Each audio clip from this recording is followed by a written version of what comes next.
Selamat pagi. Terima kasih atas waktunya.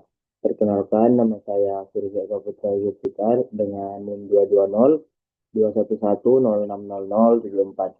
Pada kesempatan kali ini, saya akan menjelaskan dan menyelesaikan tugas 7 dari praktikum jaringan dan komunikasi data, yaitu Let Observe DNS Resolution. Sebelumnya telah tampil untuk materi dengan judul yang sama, dengan terdapat 3 objektivitas. Yang pertama itu observe the DNS conversion of a URL to an IP address. Yang kedua, observe DNS lookup using the DNS lookup command on website. Dan yang ketiga itu observe DNS lookup using the DNS lookup command on mail server. Langsung saja saya ke bagian request resource atau sumbernya itu melalui PC. Windows with Internet and Command Prompt Access. Yang pertama itu kita untuk part 1 membuka Windows Command Prompt. Di sini telah terbuka untuk Command Prompt-nya. Yang kedua, add the Command Prompt, ping the URL for the Internet Corporation for assign names and numbers, ICANN, at www.cnn.org. Jadi di sini kita masukkan URL yang telah diberikan, yaitu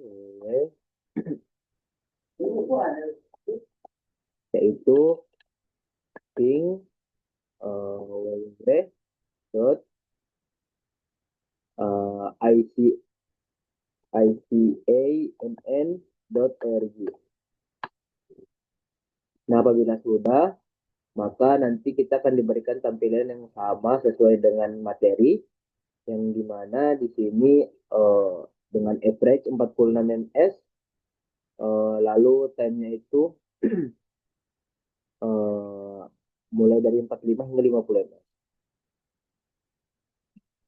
Bila sudah, maka kita lanjut ke langkah berikutnya, yaitu menggunakan perintah yang sama, namun menambahkan min4 sebagai simbol bahwa itu merupakan IPv6 address.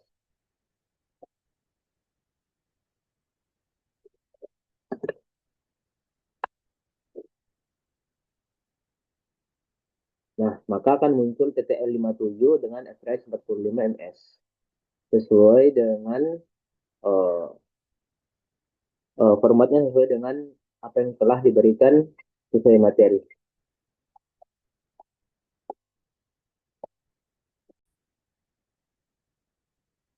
Nah, seperti yang telah terlihat sudah sama, maka record the IP address for www dan www. Nah, untuk IP address yang biasa itu atau IP for address-nya itu yang ini. Sedangkan untuk IPv6 address-nya itu ditambahkan dengan -4 di atas di komen setelah ping. Kita beralih ke langkah selanjutnya, yaitu type the IP address from step B into web browser. Instead for the URL, enter HTTPS in the web browser.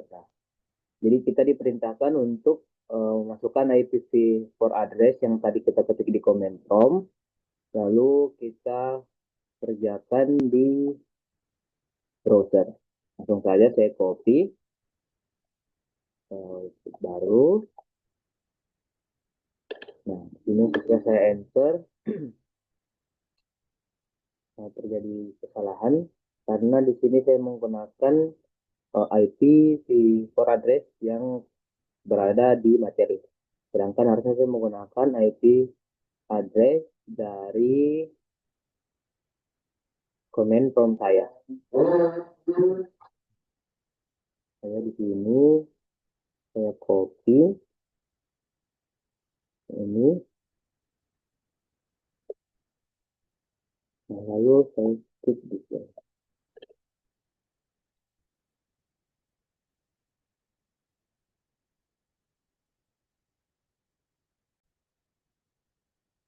Seperti yang kita lihat, kita telah berhasil masuk ke ICANN yang telah kita ketik tadi. Di sini on Internet terdapat beberapa bahasa dan beberapa beberapa fitur lainnya. Selanjutnya, eh, kita juga di komputer kita memiliki IPv6 address. Kita dapat memasukkan IPv6 address yaitu yang ini di browser. Nah, selanjutnya, notice that the ICNN home web page is displayed without using DNS. Jadi katanya di sini eh, beberapa manusia itu lebih mudah untuk mengingat sebuah kata dibandingkan angka. Jika kita memberitahu seseorang tentang www.icnn.org, mereka itu kemungkinan akan mengingat hal tersebut. Tetapi if you told them to go dengan IP address, they would have a difficult time remembering. Jadi mereka itu akan susah untuk mengingat karena IP address itu terdiri dari beberapa angka yang random. Lalu komputer proses in number. DNS is the process of translating word into number. Jadi DNS itu merupakan proses dari sebuah penerjemah dari kata menjadi sebuah angka. Nah, additionally, there is a second translation takes place. Manusia itu think in 10 numbers. Computer process in base 2 numbers. The base 2 10 IP address.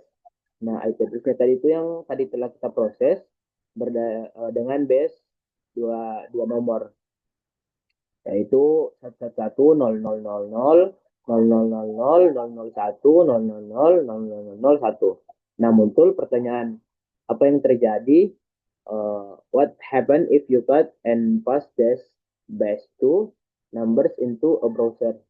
Nah, muncul pertanyaan itu, kalau menurut saya tidak terjadi apa-apa atau akan terjadi error karena browser itu tidak memahami format tersebut, karena pada dasarnya format yang direcord oleh format yang dipahami oleh komputer itu hanya format binary, itu 1 dan 0. Selanjutnya, add a comment from ping www.cisco.com. Nah, menceritakan if the domain name is responsive, IP6 address is the comment with for. Ini saya ketik uh, ping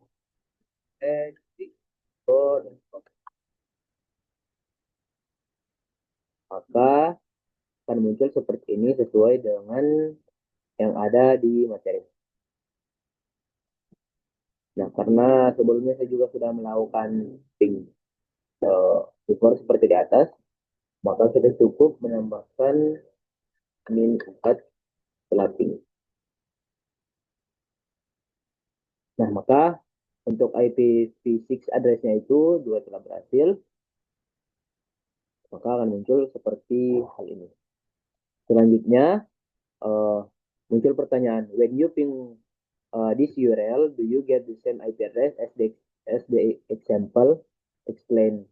Nah, uh, jadi katanya ketika kita melakukan perintah pingkisco.com, apakah kita mendapatkan IP address yang sama dengan contoh?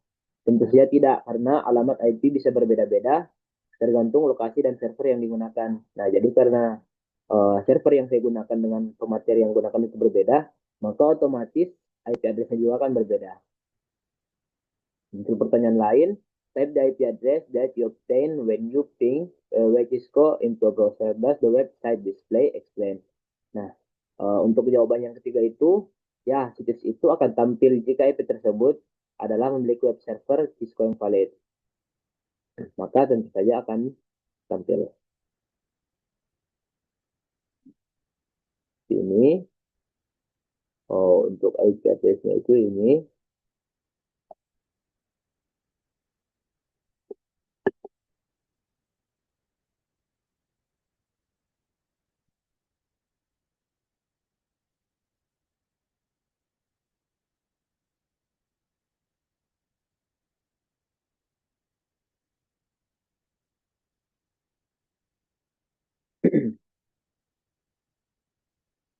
Nah, di sini invalid karena uh, sama seperti yang tadi dikatakan di materi, does the website display explain? Nah, itu karena IP tersebut tidak valid, bukan milik web server Cisco. Selanjutnya kita pindah ke bagian 2. Observe DNS lookup using DNS lookup command on outside. Nah, pada command prompt ini kita masukkan perintah DNS lookup. Nah, maka akan muncul seperti ini. What is the default DNS server use? Nah, untuk default servernya ini unknown. Sedangkan untuk addressnya itu ada di sini. Nah, selanjutnya, notice how the command prompt change to a greater than tanda panah simbol. This is NS lookup prompt. From this prompt, you can enter command related to DNS. Ya, jadi untuk langkah selanjutnya itu, at the prompt type question mark to see a list of all the available command that you can use in the NS lookup mode. Nah, katanya untuk melihat untuk melihat perintah-perintah apa aja yang tersedia dari mode NS lookup ini, kita cukup mengetikkan tanda tanya. Ini. Nah, maka akan muncul semua beberapa option dari perintah-perintah yang tersedia. Mulai dari no debug hingga exit the program. Selanjutnya, add the NS lookup prompt, type wekisco.com. wekisco.com. Nah, maka akan muncul servernya juga di sini unknown, address, serta nah, di sini yang ini merupakan IPv6 addressnya dan ini merupakan IP4 addressnya. What is the translated IPv4 address? Nah, seperti yang saya katakan, IP addressnya itu yang ini.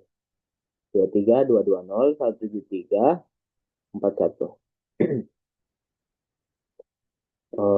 Selanjutnya, note the IP address from the question will most likely be different because Cisco use mirror server in various location around the world. Nah, sama seperti yang saya katakan sebelumnya, karena kita mengaksesnya dengan berbeda-beda, lokasi yang berbeda-beda, maka tentu saja IP address-nya juga akan berbeda. Di sini dia 172, sedangkan untuk saya di sini IP address-nya itu 23220. Is the same as the IP address shown with the ping command. Ya, tentu saja IP address-nya itu sama dengan yang ada di komen itu ini.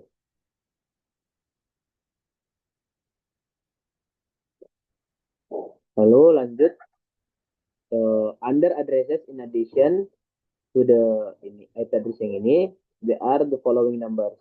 Nah, katanya di sini untuk IP address yang sepanjang ini, apakah hal tersebut?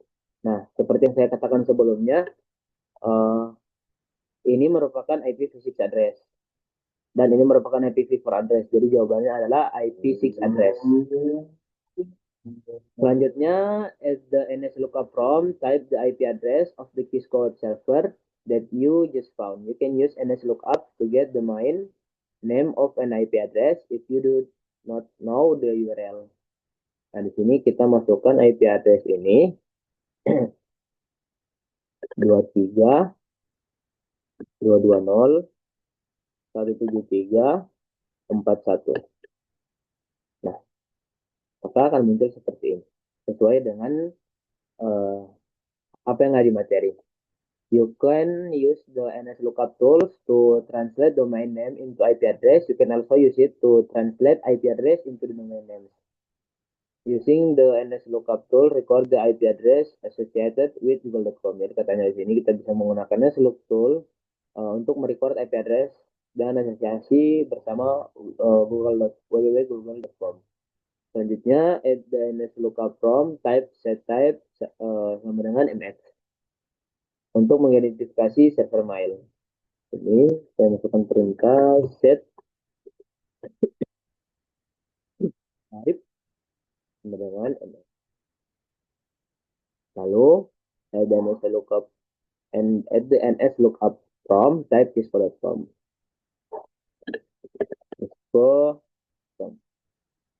Nah, maka akan muncul sama seperti dengan yang ada di eh, materi ini. Eh, jadi prinsip fundamental dari network design itu redundancy atau lebih dari satu mail server konfigurasi. Jadi katanya itu di sini apabila salah satu dari main server tidak terjangkau, maka komputer akan melakukan making a query dan mencoba untuk ke mail server yang kedua dan seterusnya. Based upon the output above, which mail server will be contact first when the email is sent to cisco.com. Nah, untuk itu mungkin, nah ini yang akan dikontak oleh email pertama,